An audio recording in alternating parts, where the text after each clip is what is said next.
It's news time. Information is power. Be current. The news headline. The good, bad and ugly in the fight against Ipob, banditry and Boko Haram in 2021. The year 2021 had actually been a challenging one as Nigerians continue to battle with faced and faceless enemies of peace. Insecurity is one of the nation's challenges for more than a decade, and President Muhammadu Buhari was voted into power in 2015 with the expectation that he would do that which former President Ebele Jonathan wasn't able to do when he was at the helm of affairs.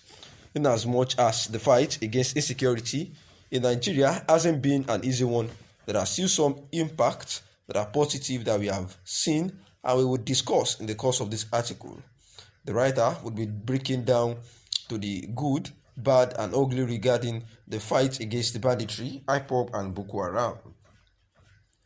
The Nigerian military troops alongside local vigilantes have, on several occasions, neutralized bandits, ISWAP terrorists in the northern part of Nigeria and bombarded the camp of Ipob in the southeast Nigeria. Like the saying goes, if you cannot beat them, you join them. We read about terrorists surrendering and turning away from their evil ways after they felt overpowered by the machinery of the Nigerian military. The unleashing of Super Tucano fighter jets brought some terrorists and bandits down to their knees, and this is a feat that is worthy of mention. The story seems like a fairy tale, but we need to see the other side of the coin. Let us talk about the bad, although not everyone loves to listen to bad stories. Neither do I, but we need to do justice to it. Nigerians won't forget so soon that a certain lady, Leah Sharibu, was abducted alongside other schoolgirls. Leah Sharibu is yet to be free by her abductors because she chose not to denounce her faith. It is over 3 years now, and a young lady is said to have given birth to 2 children while in captivity. The Nigerian government need to come to her aid so that she wouldn't cry out that Nigeria failed her.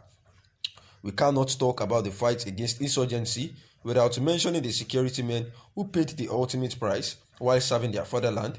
It is so unfortunate that these brave men were burnt offerings to the gods of evil by this unscrupulous element. The security situation is becoming terrifying by day, and many people have been rendered homeless in their hometowns. People are having sleepless nights as a result of these evil men who are bent on wreaking havoc and disrupting peace in the country.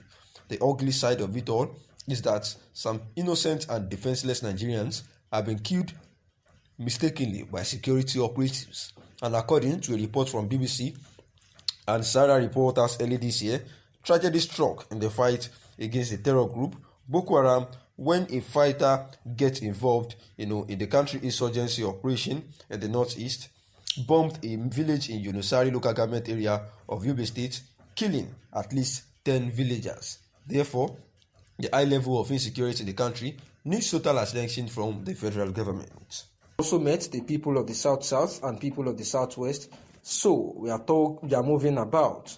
Ogbunaya called on Nigerians to support someone from the Southeast for president in 2023, saying that they want to use the opportunity to remind the ACF that in 1959 the Igbo through Dr. Nnamdi Azikiwe supported the North.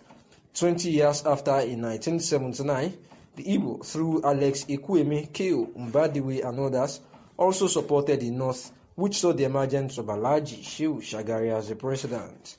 Another 20 years after, the Igbo supported President Olusegun Obasanjo, and thereafter we supported Yaradua and later Dr. Jonathan. We have always been supporting others. Our simple prayer is for Nigerians to do unto Igbo what we have been doing unto others, he said. And on the misconception that Ipob represents Indigbo, Ogbunaya said that the other thing which they also said is that the Ipob is causing embarrassment and all. In response, it is strange and curious that some Nigerians would highlight the views expressed by the indigenous people of Biafra Ipob are not the ones expressed by Ohanaeze Ndigbo. Ipob is an organization. We have many organizations in Igbo land, saying that Nigerians should rather take the views of Ohanaeze as representing the entire Igbo people, and says the nation captured the response through the ACF chief Audu Ogbe and also that of the spokesperson to the Ohanaeze Ndigbo via the chairman, who happens to make it clear that the Ipob does not represent the Southeast Ohanaeze Ndigbo. Justice Peter Inyako on November 10, 2021, Mazi Nnamdi Kanu was extradited from Kenya back to Nigeria, of which there has been a case where the lawyers have said that this was an unlawful means of bringing him back to Nigeria after it was reported that he jumped bail in 2017, where it was allegedly said that the military invaded his house and killed several people, in which his parents who actually lost their lives. And ever since then, ever since he has been extradited back to Nigeria, this case had been, at the Federal High Court, Abuja, where 7-count charges were made against Mazi Nnamdi Kanu. And here is the Vice President saying that for peace to reign, it is necessary for these self-determination agitators to stop doing things that would separate Nigeria, because our unity can never be divided based on instinct. Yet, there are certain things that could be done by virtues of words. It is a known fact that inspirations toward actions could be triggered via words.